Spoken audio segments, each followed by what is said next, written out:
Assalamu alaikum wa rahmatullah.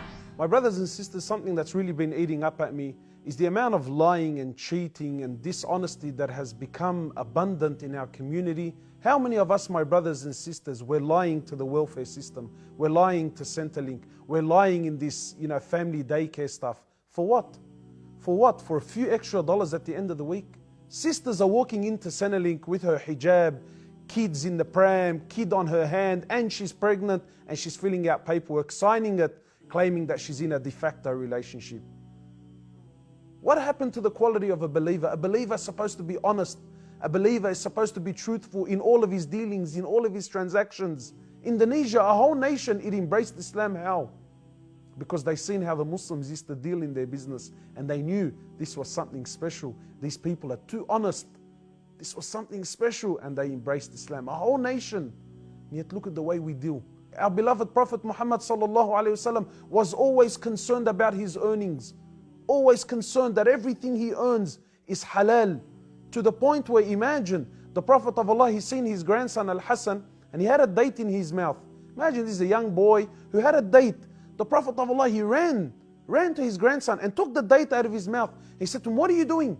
Don't you know that this is charity?" And the family of the Prophet Muhammad sallallahu alaihi wasallam, he doesn't eat from the charity. Imagine a date, he was concerned about it.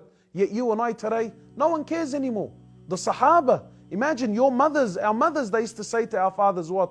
They used to tell them, go out and earn that which is halal. Even if it's something small, we don't mind. Why? They used to say we can be patient on being hungry, but we cannot be patient on the hellfire. No one cares anymore. Lying. You're signing paperwork claiming that you're doing something, and you're not, and you're earning money. And what you're not realizing, my brothers, just because everyone around you does it, that doesn't make it okay. This money that you're earning, wallahi, even if it's $1, this dollar is haram. It's haram, and everything that you do with this $1 is haram.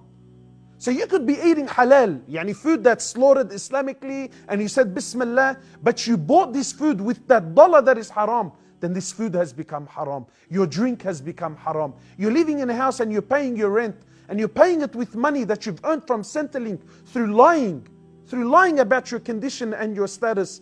Then you're living in this house has become haram. People always complain to me and they tell me, brother, I make dua and I don't feel connection.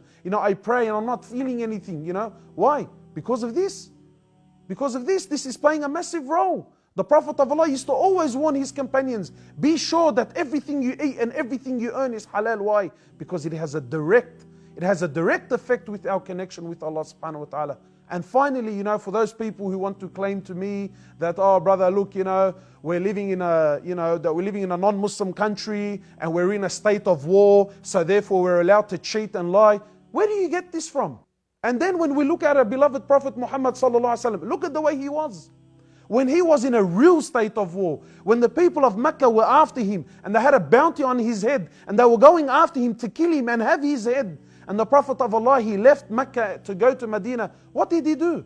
This was a man whom even the non-Muslims, they used to testify and say that he was what? As-Sadiq al-Amin. And they used to leave their belongings and they used to leave that which was valuable with him, sallallahu alayhi wasallam. So when he left Mecca for Medina and he had their belongings, what did he do?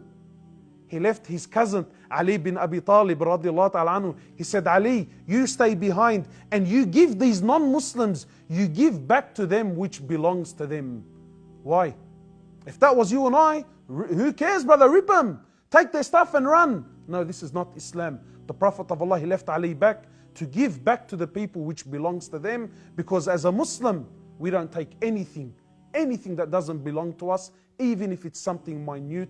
We ask Allah subhanahu wa ta'ala to make us of those people who only earn that which is halal, and to put barakah in our living and in our eating. And until next time, assalamu alaikum wa rahmatullah.